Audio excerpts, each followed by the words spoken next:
Hello, ladies and gentlemen. Welcome back to another episode here on European Confessions. The following story that you're going to be listening to, it comes from a translation of a message that one of our admin received, and the translation reads like this: "How are you? Can you please post my own story as anonymous? My name, just call me Nandi, but not a real name." So it was in 2018 when I did all of this evil stuff that I did. And when you take a look at me, like I'm that kind of a girl who has an innocent face, someone who has a good heart, but you can never think that I am living with a secret that is as dark as this. It is more like I'm just a murderer. The difference between me with a person that takes a gun and blows someone's head off, it is just that I used some charms to do the things that I had to do. And all those things that I did in 2018, they are now slowly tearing me apart.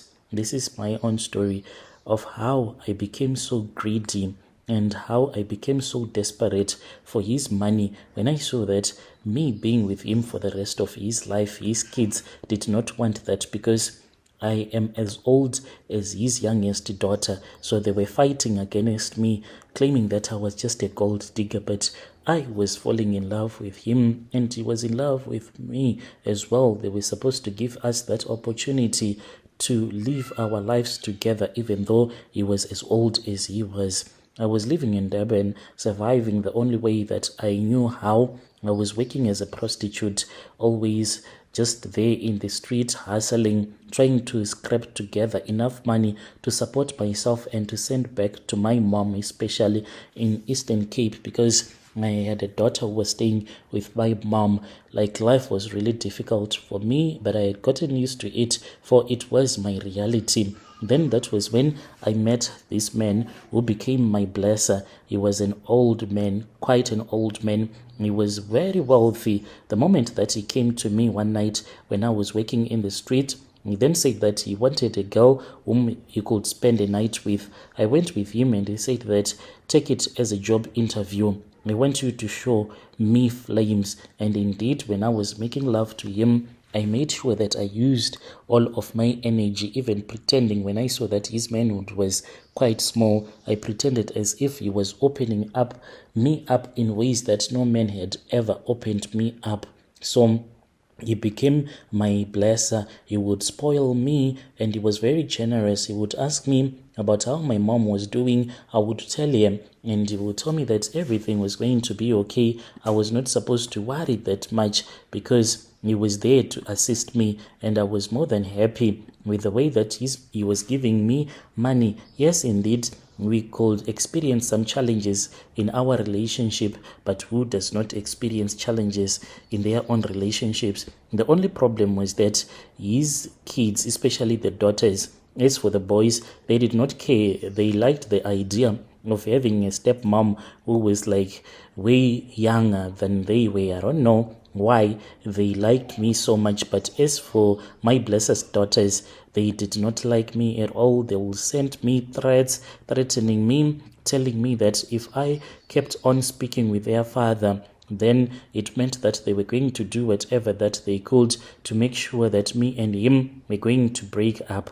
The man even passed away, I think because of a heartbreak. This man, he was in love with me. All that he wanted was for his family to accept me, to accept that he had accepted me into his life, and he wanted me to become a stepmom to his own kids. But as for his kids, the daughters, they were not willing. They said that we can never respect you because you are supposed to respect yourself first. For your own age, are you not even ashamed of being around a man, being naked to a man who is even old enough to be your father's brother? But I did not see it in that kind of a way. I saw myself as someone who was madly in love with this man, and he even promised me that with time we were going to have a baby together. This man, I loved him with all of my heart, but they were unwilling to accept me into their close-knit family. So when I was now all exposed in such a way,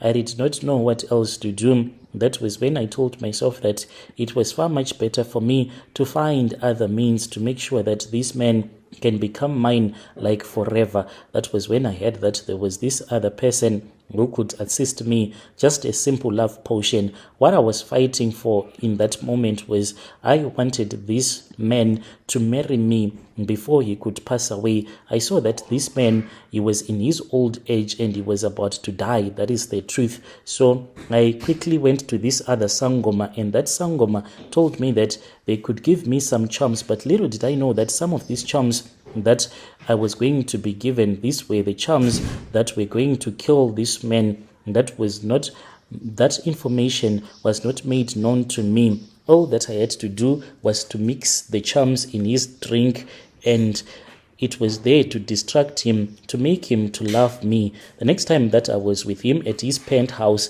I slipped that slow poison unknowingly into his whiskey. He did not even notice a thing. Over the next few weeks, he started complaining about feeling weak and tired. He was too preoccupied with his health to pay attention to me. I did not even inform his relatives in time. I knew that he had a lot of money. First of all, I knew all his passwords to his bank accounts, and also he had a safe in his bedroom. One night when he was fast asleep, I called one of my friends. I used the spare keys that I had stolen to open the safe. I was hiding this spare key, and then I found out that there was a lot of money. I could not take all the money, and I only managed to take 300K in cash. My hands were shaking as I grabbed the money and stuffed it into my bag, and then my friend collected that money. The very next morning, I left Dubarn, and then I moved to Johannesburg to start afresh.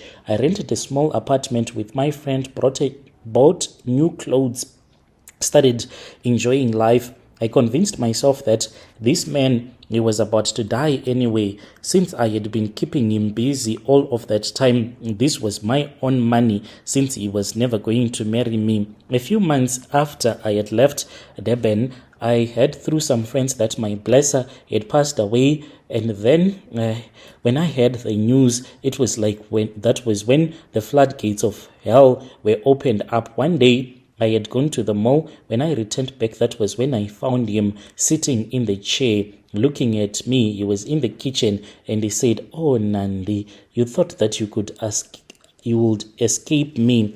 And when I saw him, when he vanished, I just collapsed. My friend was the one who found me. I was just there, lying cold on the floor. She even said that when she walked into the apartment, she thought that I was dead and screamed. When one of our neighbors came, that was when she said that I was not dead after checking my pulse. One night when I was walking from a friend's place in Soweto, I saw this man again. It's like he follows me wherever I go to. I have been thinking about going to the police, but when I go to the police, what exactly am I supposed to say? I am scared that they'll say that you poisoned this man and stole his money. Now we are going to arrest you. I don't want to spend the rest of my life in prison. All that I want right now is a Sangoma, someone who can assist me, a man who can help me to chase away the spirit of my late blesser.